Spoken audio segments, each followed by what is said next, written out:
Енді қауым, құрметті отандастар, Қазақстан Республикасының Конституциясының преамбуласында халықтың ортақ тағдыры, ел бірлігі және болашақ ұрпақ алдындағы жауапкершілігі айқын көрсетілген.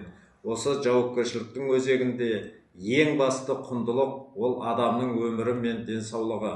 Өйткені дені сау ол мемлекеттің ең басты капиталы.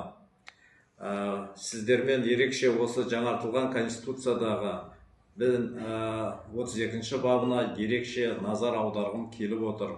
Бұл бап азаматтардың денсаулығын сақтау құқығын және оны іске асыру тетіктерін нақтылайды. Атап айтқан кезде, халық денсаулығы және денсаулық сақтау жүйесі туралы кодексте белгіленген көлемде тегін медициналық көмек алу, сонымен қатар заң талаптарына сәйкес ақылы медициналық қызметтерді де алу осы жаңартылған Конституциямен бекітіліп отыр.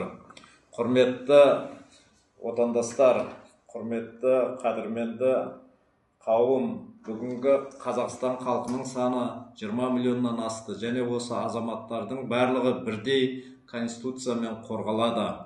Жаңартылған Конституция тең мүмкіндіктер қағидатын күшейтіп, әр азаматтардың өз еңбегі мен білім арқылы дамуына, қоғамда лайықты орын табуына жол ашады.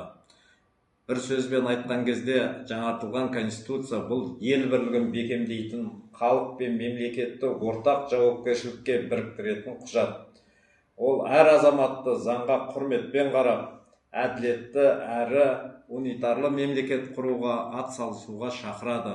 Күшімізді біріктіріп, заңды қолдай отырып, Қазақстанның берік болашағын бірге қалыптастырайық.